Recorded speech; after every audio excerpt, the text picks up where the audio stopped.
That's right. There you go, Lancaster. It is Monday, June 22nd, 2 o'clock. That means you could have set your clock to it. Lancaster Connects is on air. We've got another great guest with us, Benton Webber from Manheim Township Historical Society. We're going to get to talking with Benton here in a couple minutes.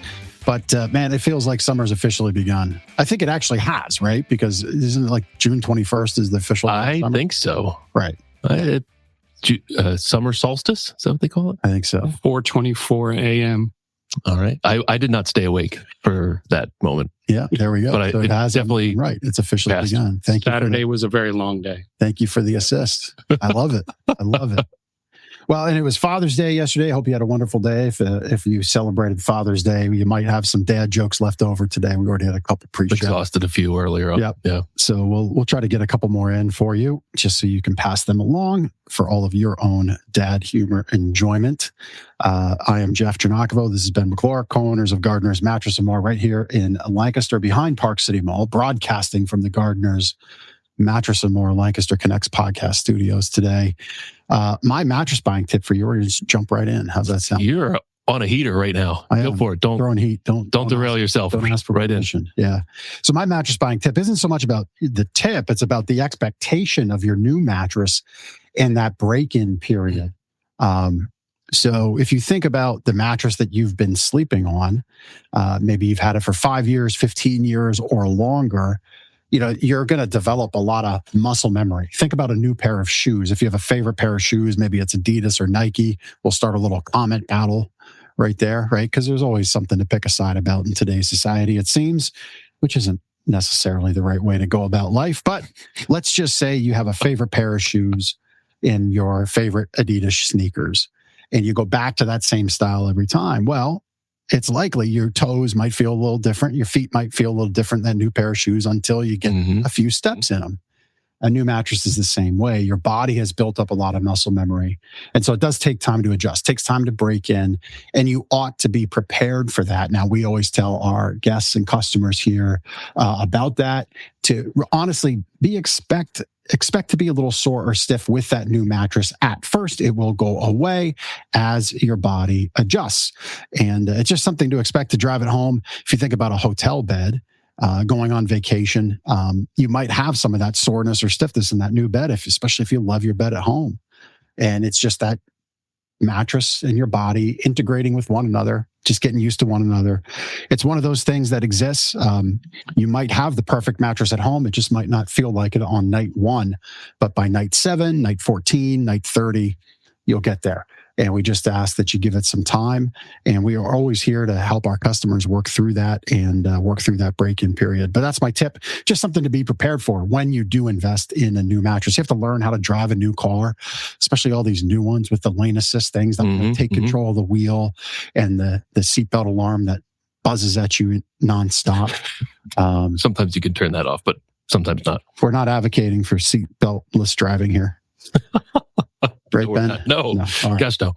Well, Ben, why don't you, I think that's it for the beginning of the show. Yeah. I think it's time to welcome our guests. Yeah. So, Benton Webber, welcome to Lancaster Connects. This is going to be a great show because you know Lancaster County history, like I think inside and out. You're probably one of the most knowledgeable people about Lancaster County and history. I blab about it a lot. Yeah. Has anybody challenged the crown? Oh. Game of Thrones came on TV last night again, so we watched that. And so, who else would you say is a rival?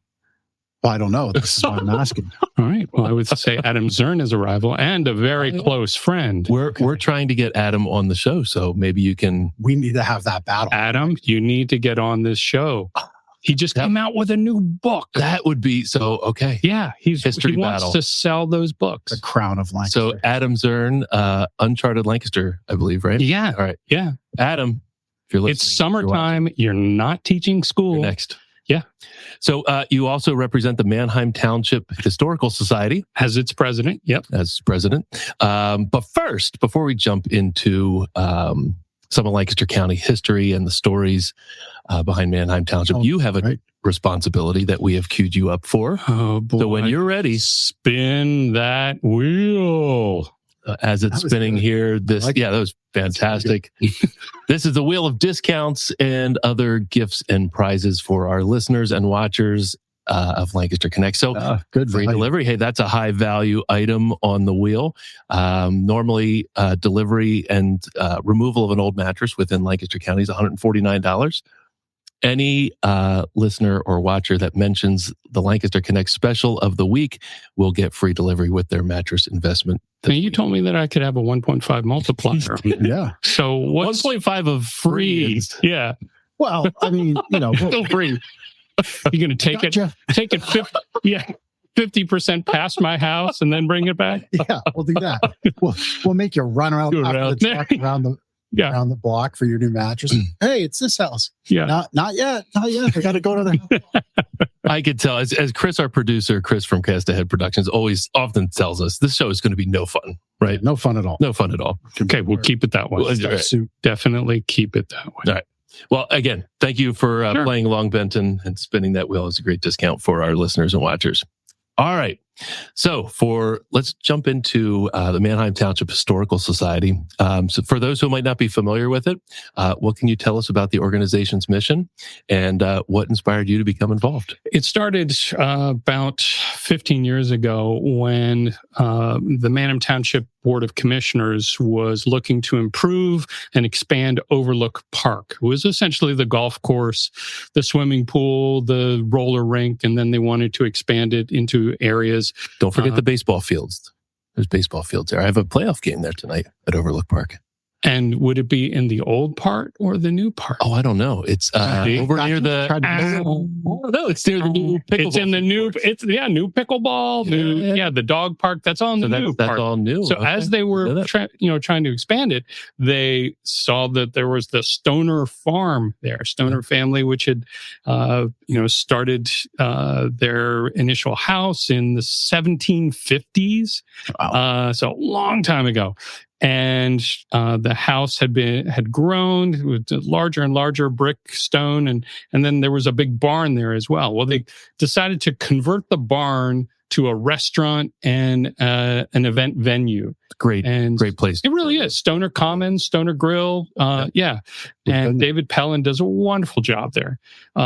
So the house itself, though, was looking kind of shabby. Frankly, it was boarded up and paint was peeling off of it and stuff. So there's a picture right there. Thank you, Christopher. And they were going to tear it down.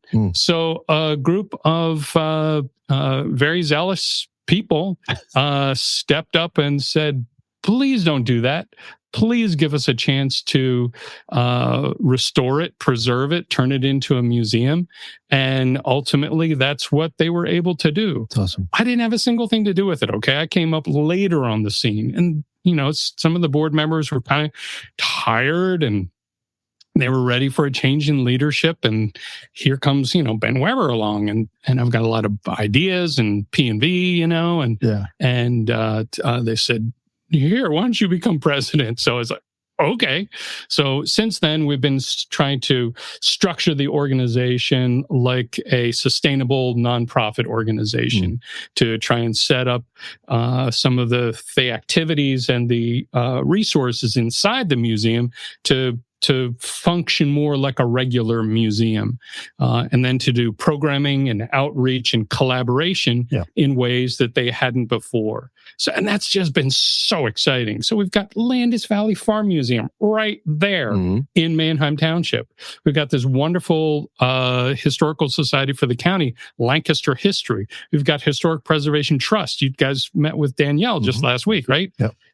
All these great organizations. What can Manheim Township be doing more of, better to collaborate? And then there's wonderful people right in Manheim Township that are doing incredible things for historic preservation, like the Art Reist farm there on Eden Road. There's this huge mural on the side of the barn. Have you seen this? So it's right where Eden Road crosses Route 222. Oh, yeah. Right? Okay. There's a big tobacco shed. Near Lancaster Bible College. Yeah, kind of right. Right down the road. And those buildings, those barn buildings, are chock full of all these old artifacts that people never I've heard of, and when the Rice family throw the doors open, it's wonderful to be able to see all this. I think in July they're doing a blacksmithing demonstration. So there's these pockets of really high value historical interest in Manheim Township, but the Historical Society was just focused on the Stoner House. So my interest has been to reach out beyond the Stoner House and to integrate ourselves with the people in to integrate history with the people in our community in various ways. And we were talking a little bit ago about the Magical History Tour, because a lot of people don't recognize the historical landmarks that are right around them, the buildings, the resources, the landscapes, and to know how important these were. I've been moving more towards the urban sprawl that you see that's very common in a lot of suburban areas around the country. So that takes away the specialness of Manheim Township.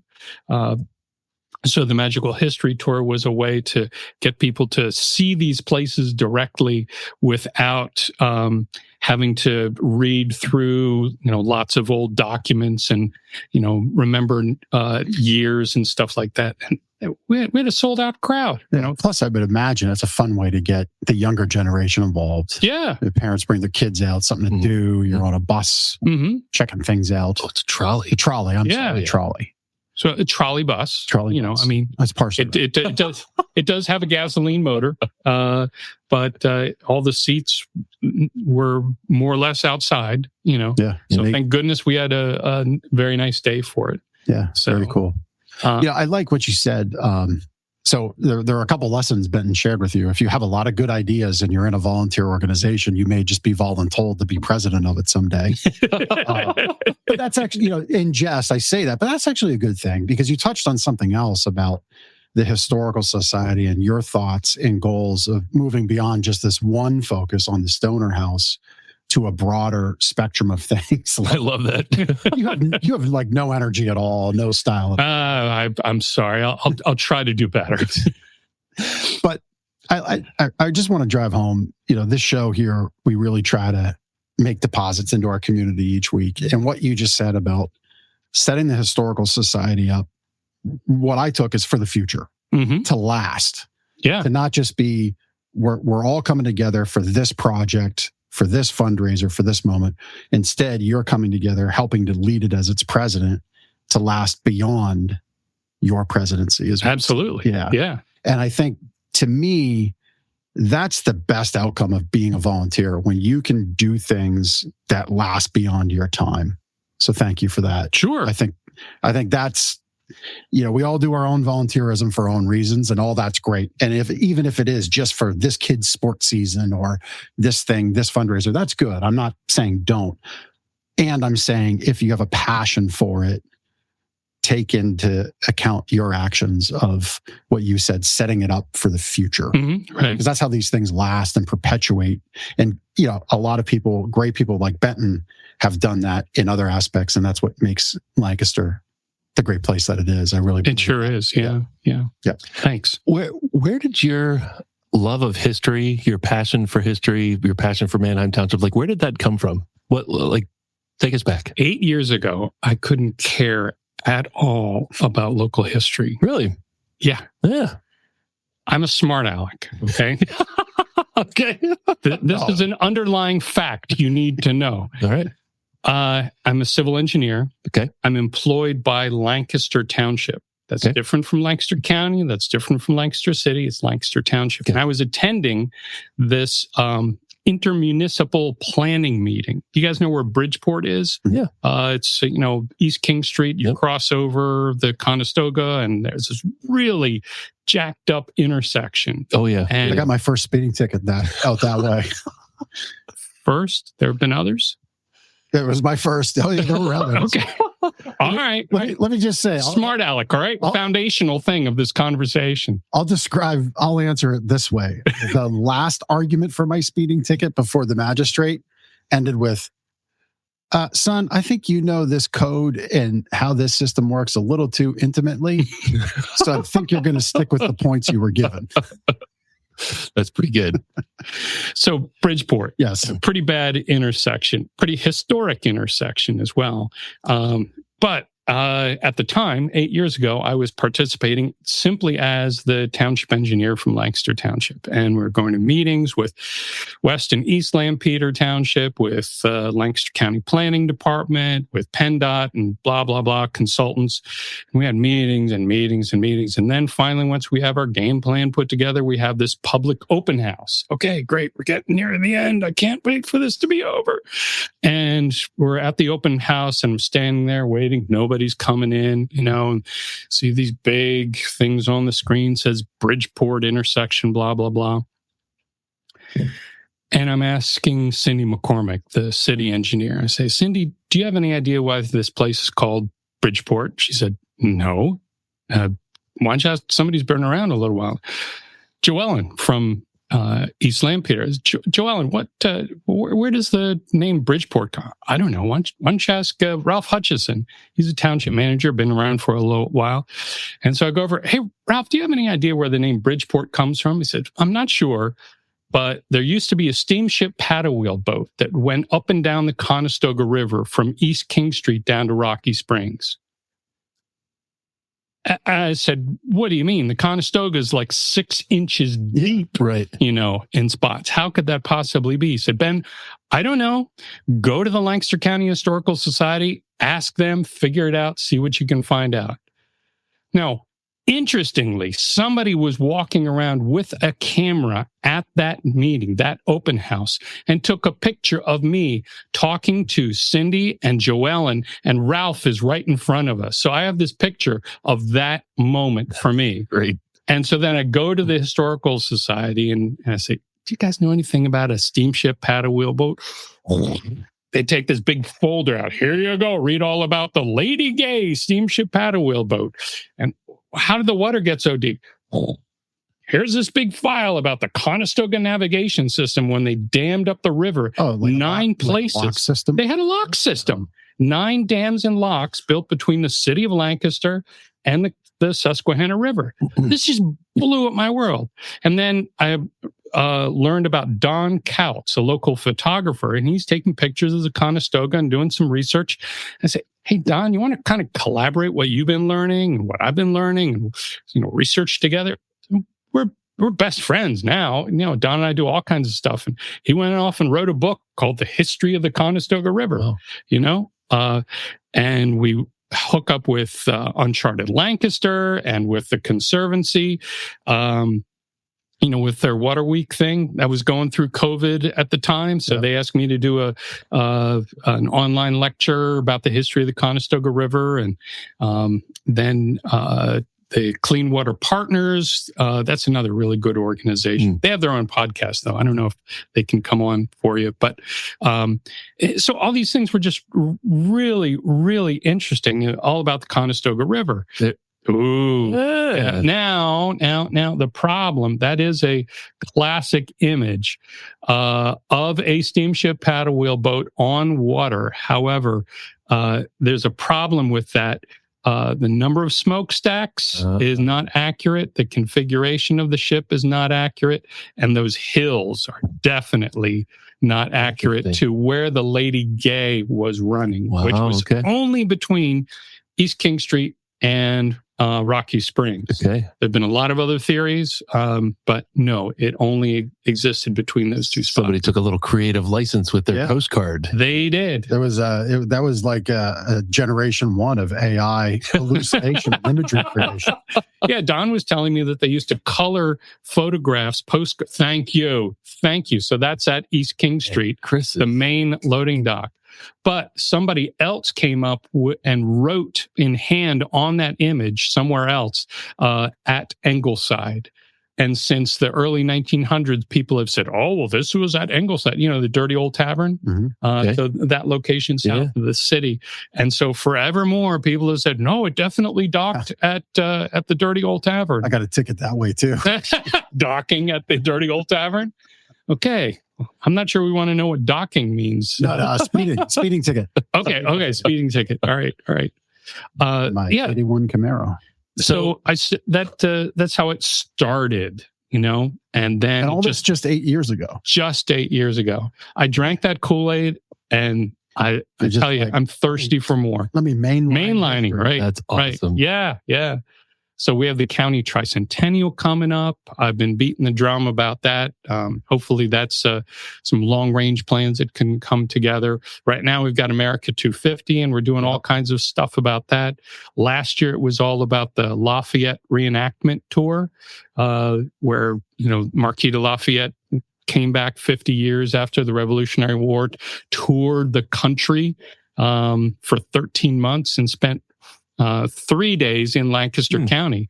So we had this reenactor come in, and as part of this nationwide celebration, we had this reenactor traveling through Lancaster at the same places that Lafayette stopped and doing similar things to reenact. So That's super cool. yeah.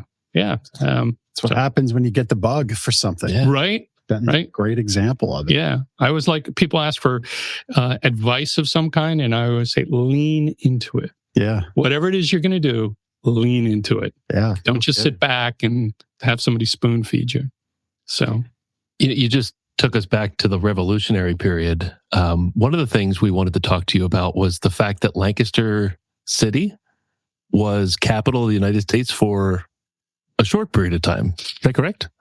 I have a feeling we're about to get learned. Yeah. There was a deep breath, right? all right. So Lancaster was a borough at the time, not a city. 1818 is when Lancaster became a city. That's -1. Yeah. For Benjamin. And in 2018, I couldn't believe it. Lancaster City did nothing for their own bicentennial in 2018. Interesting. Yeah. So, all right. Lancaster Borough was where the Second Continental Congress agreed to meet as they were fleeing the city of Philadelphia. So General Howe and the British forces, they were kicking our ass, and they were making a major incursion into the city of Philadelphia. Alexander Hamilton, the famous guy, he wrote a memo to John Hancock, get out of Philadelphia now. And then he wrote a second one the same day. Did you get my first message? So he had learned that they weren't moving. He was just trying to get them out. Now they took a very circuitous route.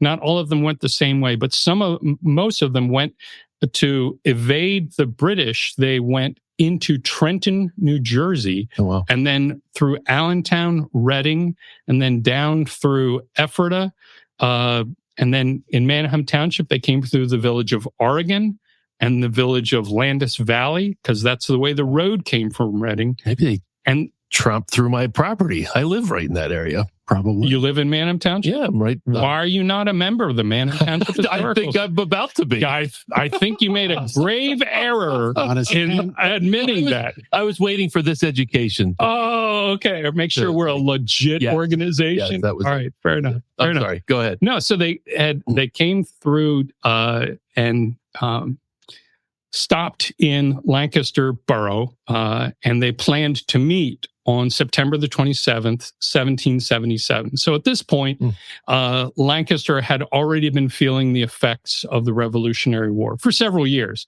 The militiamen that had been sent out, all the ammunitions and the materials and stuff. We were the military market basket, for a lot of things. Yeah. Yeah. So that's a huge thing a lot of people don't know about, America 250 in Lancaster.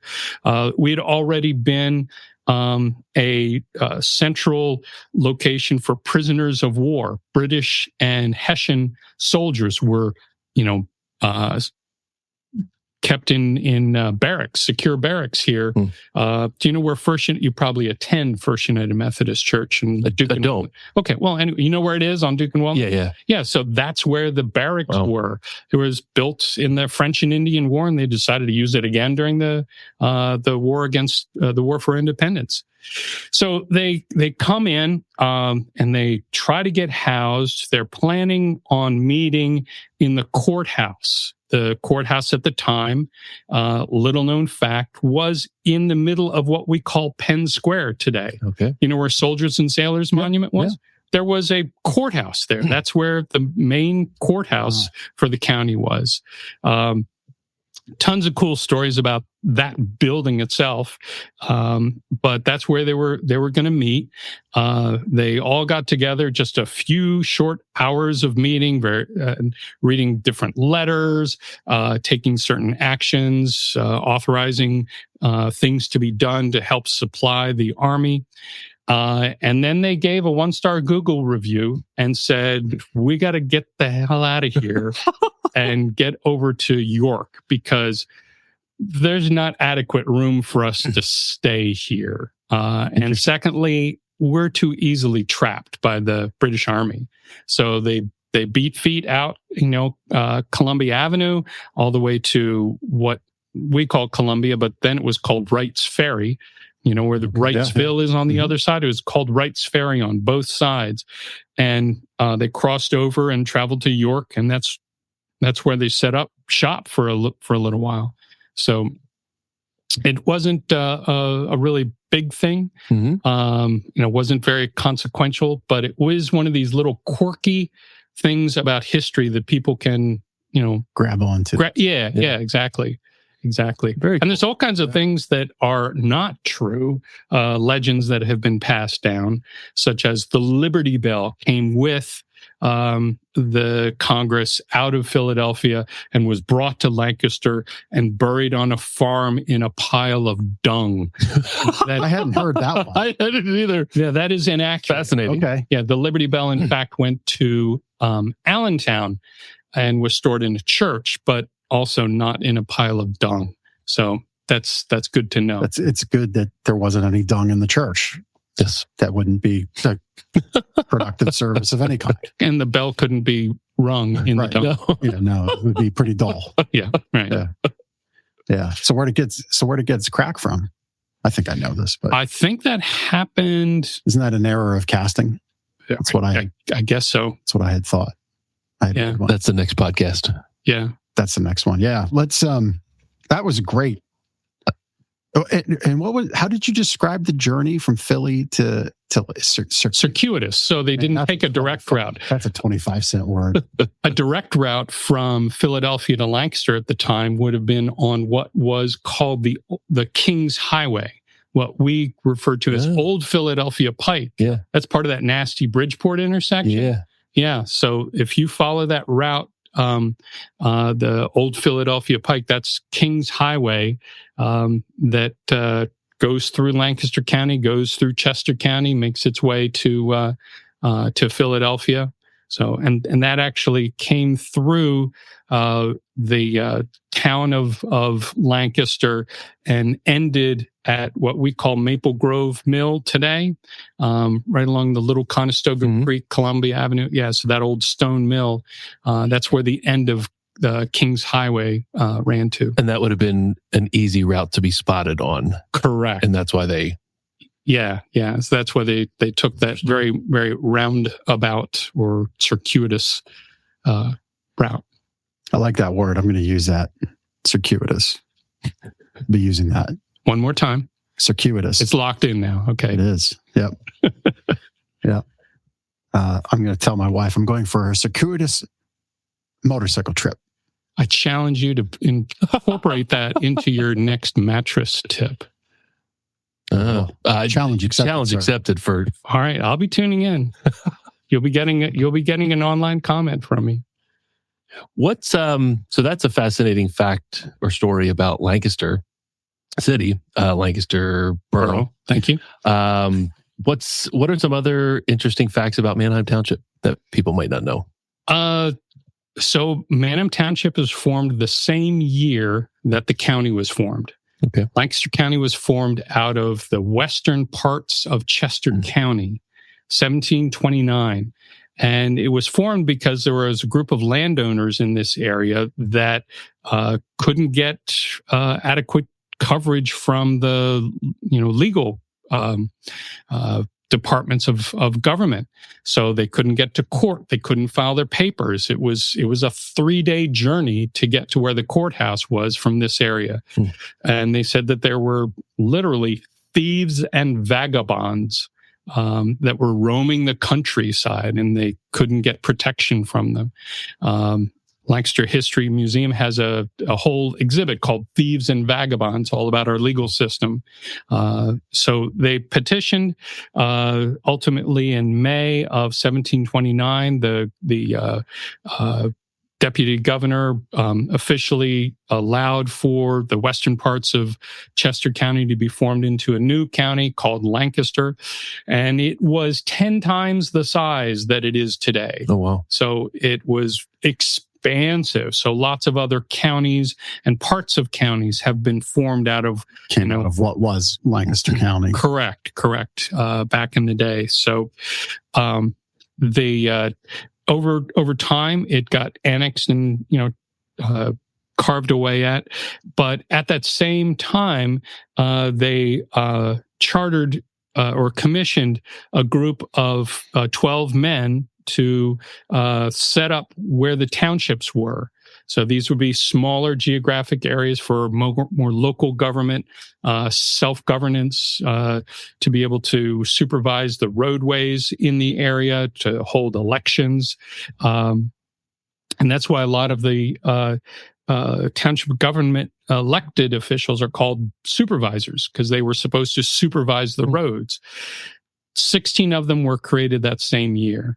Manheim Township was one of them. And what's really fascinating about that is that Manheim is the only Germanic name among all of the other township names. You've got Indian names, you've got Welsh names, English names, Scots-Irish names. So all of these other names, but the Manheim, was intended to draw Germans, the plain folk who were coming in, the Amish, the Mennonite, to encourage them to come to that area and settle. So Scots-Irish were... Who was encouraged to go to Lidditz? I don't know. Well, Lidditz... Well, if you pronounce it like that one newscaster, the joke would have fixed itself, but I digress. Lidditz? Yes. Okay. Yeah. Figured I would just do it for you. Yeah, thank you. If you put a bullet in a barrel, I'm going to pull that trigger, all right? Just, yeah. So the Germans went to Manheim. Yeah. So weirdly enough, then why did Baron von Stiegel, create the borough of Manheim completely separate from Manheim Township?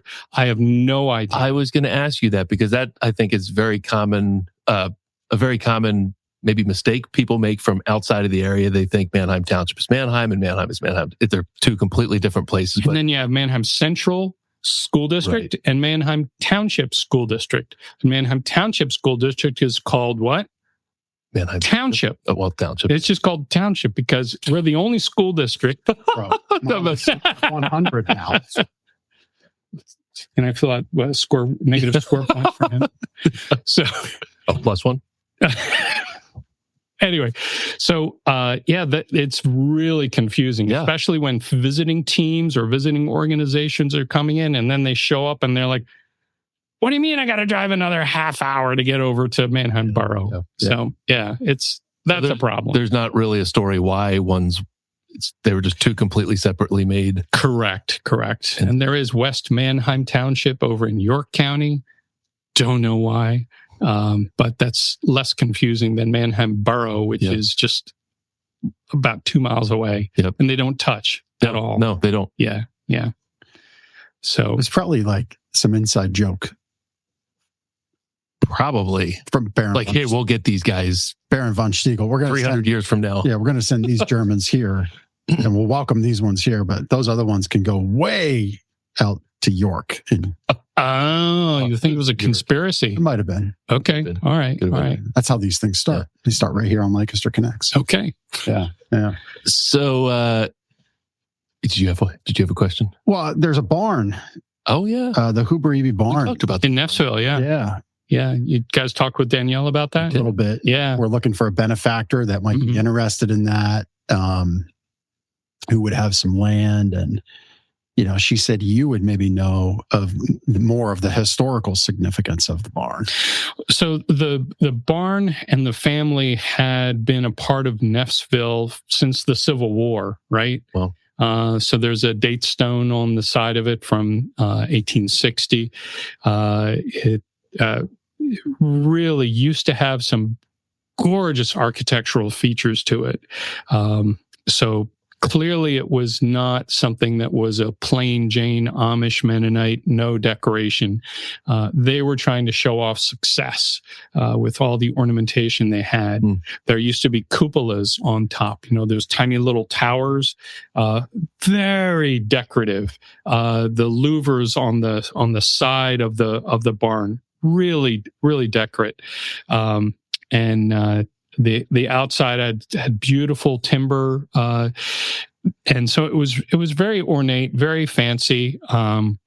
But it just got neglected for a long time. I don't think I've ever seen it used as a barn. Okay. I've lived here for 60 plus years and have never seen it used as a barn. It's just been used for storage, because for a long time, what was right next to it and on the same land for a long time was the Lancashire Hall nursing community that's right behind it. Mm-hmm. And they had no purpose for a barn. Sure. Right. So it just sat there waiting for somebody to maybe use it. And there used to be the house associated with the barn that was closer to Littis Pike, but that got demolished a few years ago because it was just too close. Littis Pike has been expanding, louder, more and more traffic. So this is an area that clearly is going to be of value for commercial purposes, a service establishment of some kind or office. So that's just inevitable. What we're trying to do, and very thankful to Manheim Township government and to the current property owner, is to give us some time to try and find somebody to dismantle, rebuild the Huber-Eby barn in a different location. We have a couple of other similar structures that have been disassembled, shipped off. One that we're still hoping will be rebuilt, and that's from the Belmont farm along Fruitville Pike. So there was a beautiful barn that was disassembled, and where the Star barn got moved to? So they're the ones who took it apart, labeled all the pieces, and have said that they're planning to rebuild it. So that's our hope for the Huber-Eby barn. And go to a little barn sanctuary. Yeah. Let them roam free, just they can be. Or there's a picture of the be reconstructed so things can come roam free within the barn. There you go. Yeah. There you go. So that's the idea. As you're talking and explaining what's been going on, my next question would be, if you had your preference, or you could put it into the karmic universe, who's the person, and if you don't want to say a name, that's fine, but who is that ideal person or persons or property or place where it goes? Is it that Star Barn type place, already historical preservation type site? Yeah, I think so, because they would have the wherewithal to restore it, rebuild it. There are other wedding venue places that seems to be a very popular thing, to have a wedding in a barn. But typically those are done with a barn that's already on site. Sure. And this one, you would have to go through the labor of disassembling, like I said, labeling so that you could put it back together. And then you would have to be renovating, the pieces that are salvageable, and then replacing those that aren't salvageable. Yeah. So it would be a big project. Really, really tricky thing. Yeah. I just don't see it happening on that location, with someone being able to put the money into it and have it be a sustainable outcome. Yeah, you're right. It's a tricky location. It's a busy road, and there's stuff all around it. Yeah. So not much use for a barn right there on that road anymore. Right. Yeah. Well, we'll say it again for the second week in a row. If anybody checking this out or picking this up later knows of somebody that has a passion and a heart for saving history and making history a part of their property in the future, please reach out to us. All of Benton's information and the Manheim Township Historical Society's information is in these show notes for this episode. Call us directly, 717-299-6228. We'll make a connection, or you can go to mthistoricalsociety.com and reach out there. I think that would be so cool as if some. Yeah, really would. Or Danielle, like Yeah. she's, with the Historic Preservation Trust. Yeah. And it doesn't have to come through us. I just think it would be neat for this moment to get out there in the interwebs and come across somebody's feed. Mm-hmm. Yeah. Other than what is coming across their feed presently. Yeah. That'd be cool. So yeah, that's the Hoover Eby Barn. What else do we need to cover? I wanted to ask more about the Magical History Tour. You teased it at the beginning of the show, but and we know that it's a trolley, a gas-driven trolley. What is your goal with first of all, what is the Magical History Tour, and what is your goal with it, and how does somebody book a tour? So we're trying to get people to be more engaged with local history, just fundamental across the board. How do we do that? Do we do it with connecting through youth? Do we do it with presentations where somebody's standing up there talking? Well, that's only gets you so far.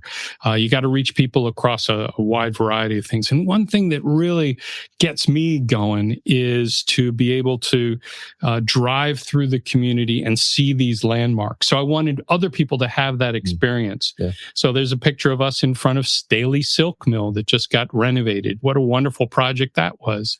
And we drove through Grandview Heights. We drove past the Country Club. We drove through the village of Eden. Susan and Alan Anderson opened up their home. They live right along the Conestoga River. Opened up their home to allow us all to walk through for a little half-hour tour. They were just wonderful. And then we drove up into the village of Oregon. Stopped by the Reflections restaurant that's now called Wayside Inn. And we drove on that road. So, Christopher, that's a picture of Butter Road right along the Conestoga Creek. And the caption refers to Florence Stauffer posing with the house and carriage. The photographer is Harold Diffenderfer. Now, get this. Harold Diffenderfer's great-grandson was on the Magical History Tour.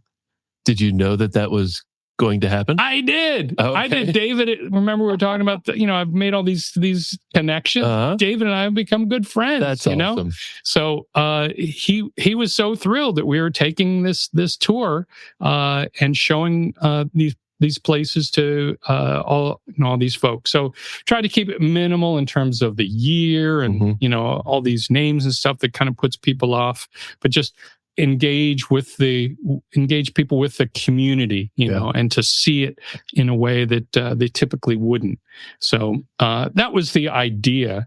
And then we're hoping to recoup some funds so that we could make it a fundraiser. So, you have your cost of the trolley was the main thing. We rented it for the whole day, Rivertown Trolley. They were awesome. And then I've never done this before, but I asked for sponsors, and we got half a dozen sponsors to then defray the cost of the trolley. There it is in front of the Reflections restaurant. Yeah, it was a hot day, so I've got that fan going. And then once we got the trolley paid for, then we opened it up for ticketing, and it just went like wildfire. I mean, it just sold out so fast.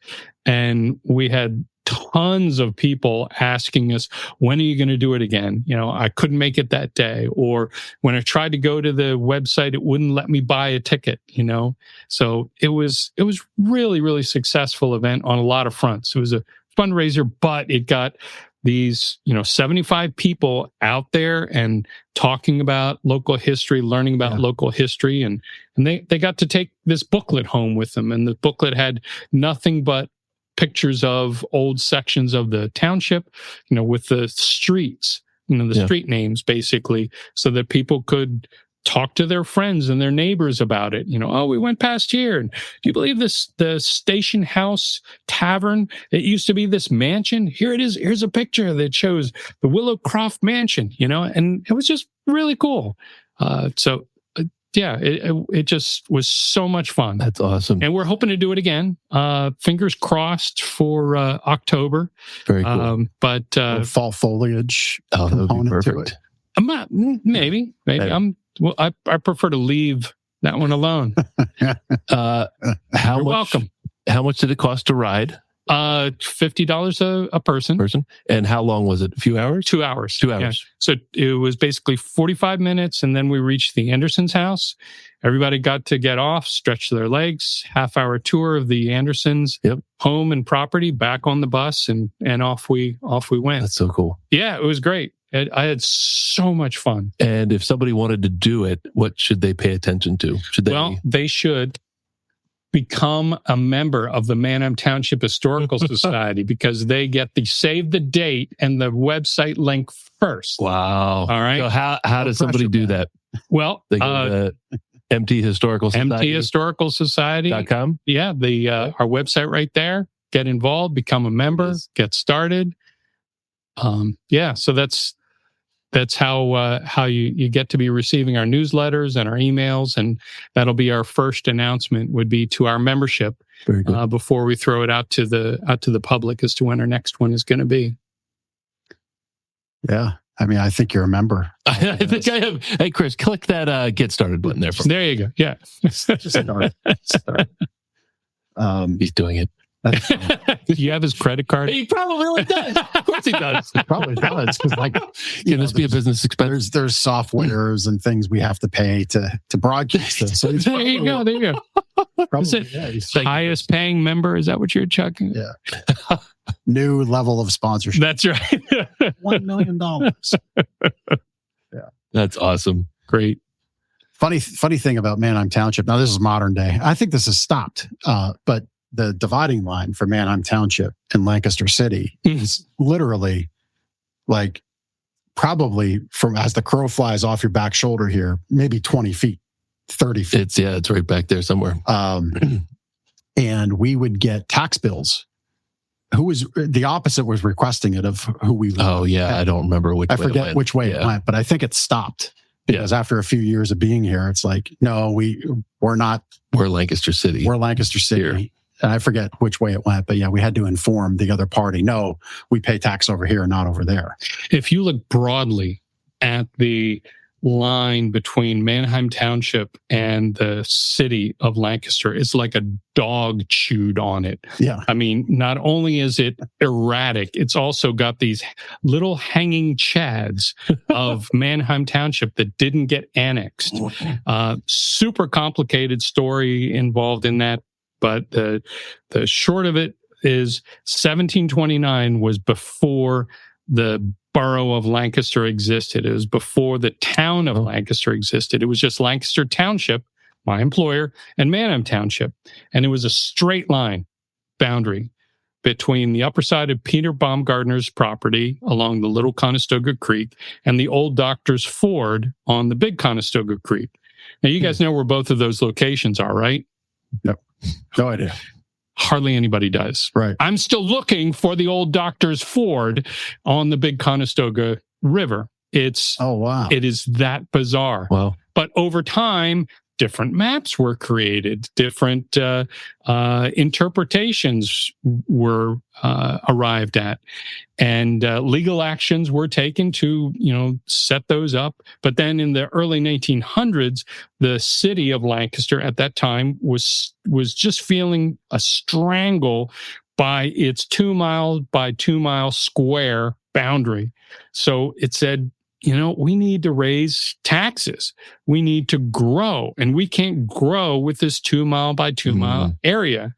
Mayor Kendig Bear at the time wrote a super secret confidential letter to his friend up at Penn State University. Don't tell anybody. He'd be really angry. Turn the recording off. But he was asking, what can we do to merge Manheim Township and Lancaster Township and Lancaster City all into one? How would that work? And please don't tell anybody, is what he said. Well, that was clearly not going to work. Lancaster Township and Manheim Township were not ready to just cede their authority to the city of Lancaster. So they started pursuing these annexations, which were parcel by parcel, takings by Lancaster City. And at the time, the only geographic criteria you had to abide by was that the new area would be contiguous with the existing area of the annexing municipality. So if you annex like this, and you annex like this, you leave this little piece. And that's why we have all these hanging chads. Oh. But then the property lines are what generated the locations of the new municipal boundaries, as stupid as they might have been. Some of them followed roads. Some of them followed roads that didn't exist anymore. Some of them followed old field cultivation lines or fence lines. Yeah. But it's still a mess today. Wow. Yeah. So little peek inside municipal engineering. Yeah. Yeah. That's interesting. See, I find stuff like that. Yeah. Cool. Like how it, I figured when you said 1729, I'm like, well, that goes back to when Lancaster County began. That's right. Which before Lancaster County began, right, there were fur traders moving through the area, right? Because they were trading fur with the indigenous peoples. Dodging the vagabonds. Perhaps they were vagabonds too. Oh, one and the same. Yeah, could be.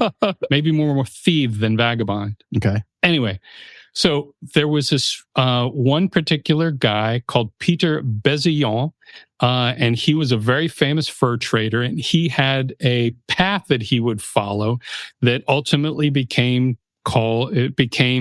known as Peter's Road. And if you go in Salisbury Township area through some of the Earl townships, you'll see a Peter's Road that still exists. And it then continued on through West Earl and some of the other municipalities, crossed the Conestoga River. And as it crossed the Conestoga River, it became the northerly boundary of Manheim Township. So Peter's Road continued on, and that's been shown on a variety of maps.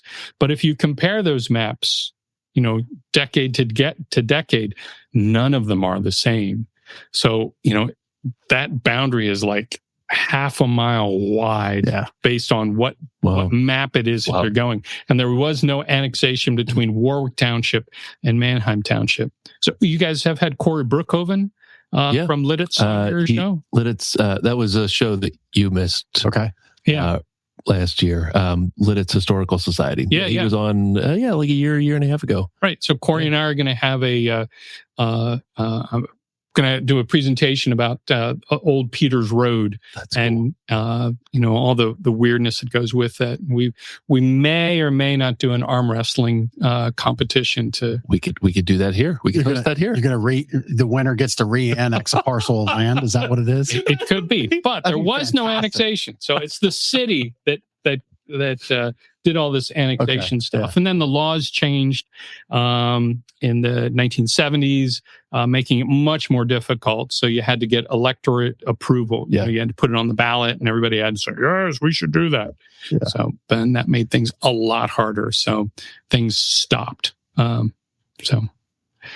Lancaster Township and the city have a lot of similar things. Also, Millersville Borough, they annexed a lot of property from Lancaster Township. So we have 8 discontiguous areas. I don't think you can use discontiguous in a mattress choosing marketing thing. I don't know. Circuitous and discontiguous. Ben, you don't know, sir, you don't know the brilliance of my wordsmithing, the possibilities that can happen here. All right. I will trust it to your perspicacity. You lost me. Good. You were asking me to throw down. Perspicacity is the other one. Yeah, I've never heard of that one before. I didn't. Yeah, Perspicacity. Christopher, can you look that up? Perspicacity. Perspicacity. We are nearing the end of our time here. What? I chose a battle with. We're just getting started. I know. Well, I see the need to have you on more often. Oh, perspicacity. There it is. Thank you. The ability to notice, understand, and access things quickly and accurately. Mattresses. Yeah. You can come in and show off your perspicacity. I mean, I have perspicacity. You do. And that's what you'll be using to use. You didn't even know it. Discontiguous with circuitous. Yeah. All of it. All of it. See, what's funny about this whole 25-cent English vocabulary discussion is we moved a lot when I was a kid. So we, one unit would be starting, and the next school it was finishing. And so I treat commas kind of like I season like pork when I smoke it. I just throw them in a little bit here and there, hoping one will stick. And thank God for Grammarly today. Like when you're talking about maps and the edits and Peter's Road on this one could be a half mile off the next one. Like you don't have edit history like you do in Google Docs, right? Yeah, we don't have that. You didn't have that. Yeah, even going back 50, 60 years ago, when you were creating something that like Rand McNally road atlases, like how did they do that? Versus, the generation one of the first Rand McNally atlas versus two, like how did you really verify it? You didn't have the history that we have with technology today. So like all this stuff just blows my mind. It really does. And yeah, mine too. I'm going to try to use those 3 words, but perspicacity, I have perspicacity. Yes, you do. I'm a whole new man today. Thank you, Benton Webber. Are you a new man? Out that door with all the perspicacity. Benjamin, are you a new man today? Not. You're a new member of the. You're a new member of the Manheim Township Historical Society. That's true. I just got a word in my back pocket. Ben has a sponsorship. I have a few less dollars. Thank you, Benton. This has been fun. A lot of fun. Yeah. So, Magical History Tour. You can learn more about that at mthistoricalsociety.com, where you can sign up to be a member and get the newsletter. In advance notice. Anything else you'd like to talk about that we didn't talk about, that we didn't touch on? The America 250 stuff. There's tons of other stories about that. We're doing lots of great events at Historic Rockford. On that first week in July, they're doing a musical presentation of 1776. They're doing a showing of National Treasure, in an outdoor setting, 2-day living history thing. They have this remarkable speaker series that's been going on this whole year. Just wonderful, wonderful stuff. And on July the 2nd at 3:00 in the afternoon at Historic Rockford, there's going to be a quiz bowl about trivia of Revolutionary Lancaster. Are you competing in such a thing? I'm not competing. Okay. I'm running it. You're adjudicating it. I'm not just adjudicating. I've developed the questions and what the true and right answers thereof are. All right. So there's voices. He holds the crowd. Oh, come on. How many different voices have I used today? A few. I've also come up with the Hand of Historic Rockford. Remember General Hand? I don't. Oh, so General Hand. That's another show. So the Hand of Historic Rockford. Gotcha.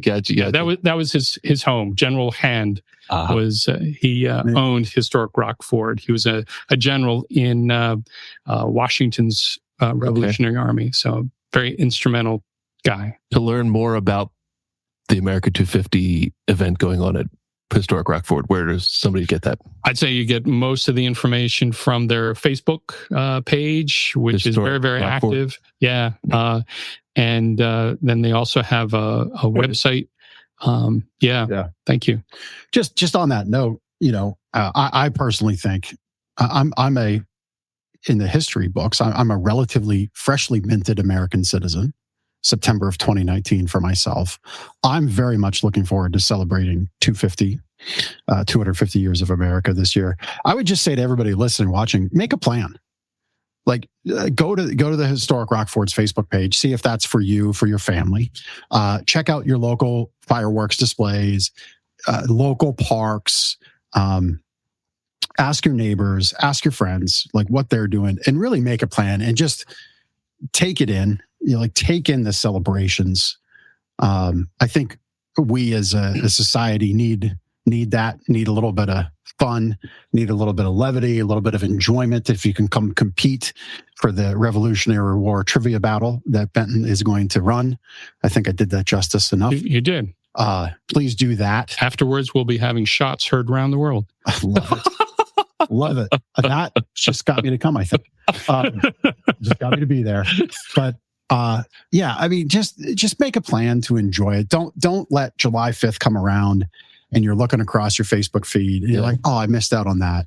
I missed out on this. And a lot of folks are starting before, and they got something the weekend before, they got something the weekend after. So don't think you got to pile it all in and wear yourself out on the 3rd, 4th, and 5th. Yeah, this Saturday, Effort of Cloister is doing a reenactment of their role as a Revolutionary War hospital. So that's open to the public. Come up on that. There's stuff after July the 4th that's going on. Yeah. On July the 8th, they are reading the Declaration of Independence in the square, Penn Square, because that's where it was read 3 days after it was approved. That's when the news reached Lancaster. And so to commemorate that, 3 days later. Yeah. So I think there was a party in Philly on the 5th, and then it took them 2 days to get it out here. Yeah. Very cool. Well, make a plan for your 250th year of America and the celebrations thereof. Yep. And take in as much as you can. I'm not asking you to do 3 weeks, but certainly I think give it more than 3 minutes of your time, or 30 minutes of just a fireworks show. Take something in that's maybe out of your comfort zone that might be fun for the family and fun for yourself. Yeah, absolutely. We've gotten to know you pretty good. We've got a little connection cocktail moment, and then we'll wrap it up. So I'll start. Music or a podcast for you if you're on a long drive? And what are you listening to? Or for a long drive, I typically will go to The Highway on Sirius XM. Oh, yeah. On that channel well. Yep. And then I've gotten into some of the road trip mixtapes that they have. Yep. So I'm not much of a podcast listener while I'm driving. One heck of a participant, though. Well, appreciate it. Yeah. Appreciate it.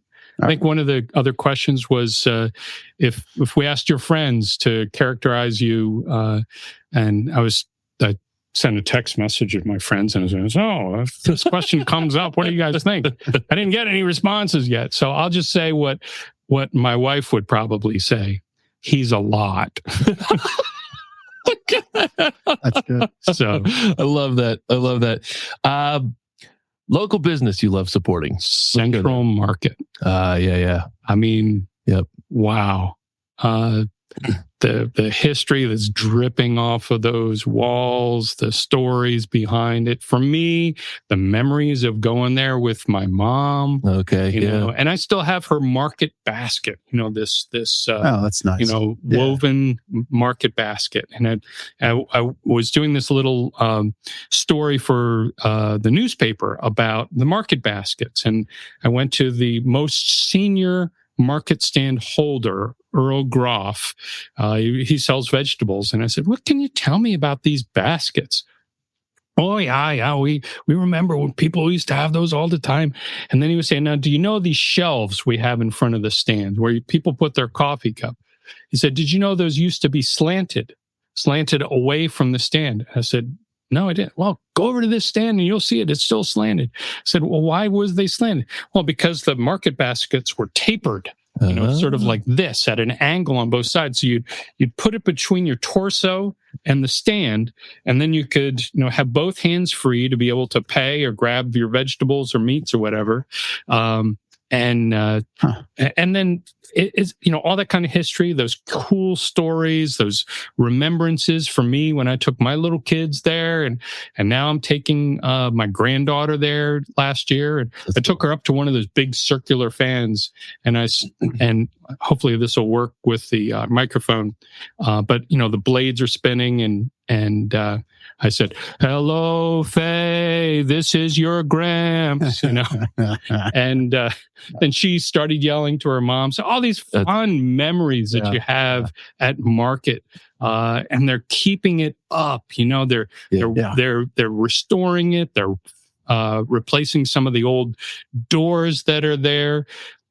I didn't know until just last year that I think it's on one given day at the end of the market hours, they open up this large refrigerator to vegetables that would otherwise spoil, and they just give it to whomever's there. Wow. So people that are in need or people that are just trying to, not let food go to waste. And that's marvelous. It's just incredible. So I love Central Market, plus the architecture. Yeah. It's just really cool. Oh my gosh. Wow. Yeah. So, well, that's another thing, to, if you want to take up my challenge to have more of just a day of America 250, Central Market's got a lot of history, and you'll be downtown and you might come across something or see a flyer or a poster for an America 250 event. But last one for you, what makes America so great being 250 years this year as a nation?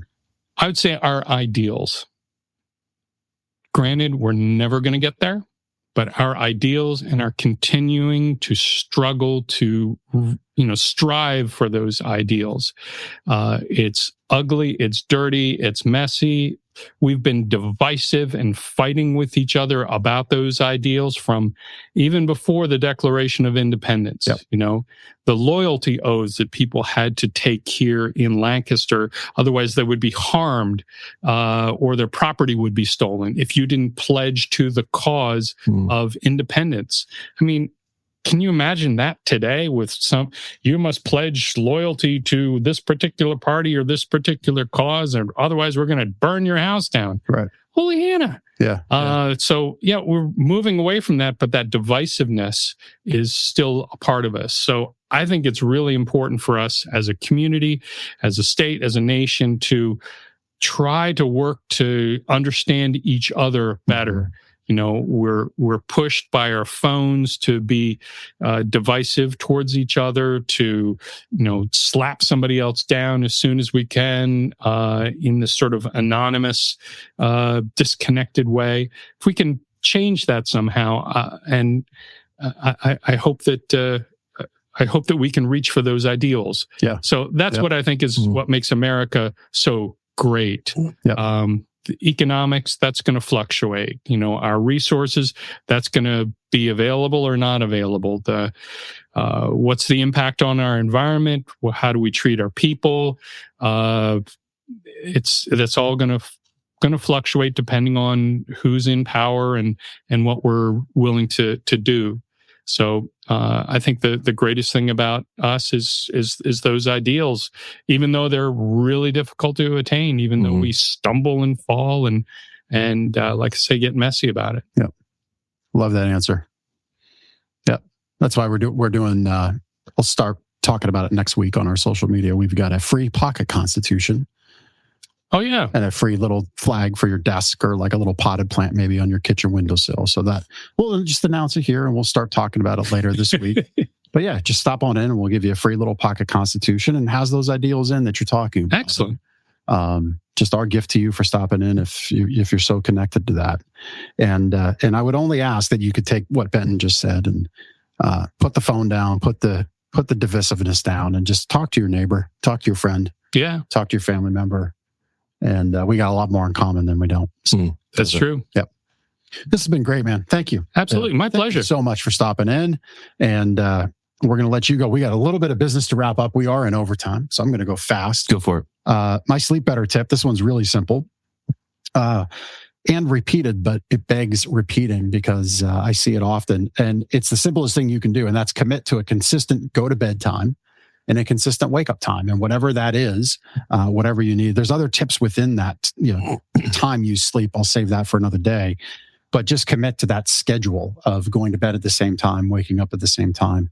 The hours in between do matter, but those times are important. Even on the weekends, even if you're out July 4th, taking a lot of fireworks and maybe some ale, as the people back in the day would have drank, or wine or bourbon or other spirits. Try to go to bed at the same time as best you can, and get up at the same time, even if you're a little tipsy still. Get up and push through it, have some coffee. That consistency will pay off tremendously for you. That tip and many others are in our book, Sleep Better. It's our gift to you. You go to gardenersmattressandmore.com/sleep-better, and we'll send you out a copy for free, a gift from us. Very good. Testimonial time for Gardener's Mattress and More. I got the Google machine pulled up here. Did you know that we're over 650 five-star Google reviews? Yes, sir. It's pretty good. It's good. Pretty good. We had one this past week come in from a customer of ours named Andrew. Andrew, says, we had a great shopping experience. The mattress buying process can be quite overwhelming. The expert guidance provided at Gardner's Mattress simplified the process. We were pleasantly surprised and found the perfect mattress, and highly recommend. Short, sweet, to the point, but it's exactly what we do here. We take the clutter out of the mattress buying process and ensure that you're happy, waking up happy every morning. So that's right. Thank you, Andrew. Thank you, Andrew. Thank you, Ben. Thank you, Benton. Again, thanks so much for stopping by. Sounds great. It's a lot of fun. A lot of fun. You make history fun. And I mean, seriously, Manheim Township's kind of right central in the county, important in the county, where a lot of things, you come into Manheim Township, into the mall is Manheim Township. There's a lot that happens in the township. So you're driving by this history and you might wonder, what about this? Yeah. Go to mthistoricalsociety.com. You'll probably learn a little bit. And if you want more and you want that advance notice of when the magical history tour starts, please do consider being a member. I don't think you necessarily have to live in Manheim Township to be a member. No, you don't. Right. Your money is good even if you live in Central. Your money is just as good as Ben's. I know, right? See, he's very good. Very good. See, when he's up for his presidency again. Christopher, I know you're in there, Christopher. Christopher. All right. Well, we'll see you all next week, right here, same time, same bat channel on LancasterConnects.com or wherever you watch us on social media or on your TV. We're on all your streaming stations. We'll see you next Monday at 2:00. Take care.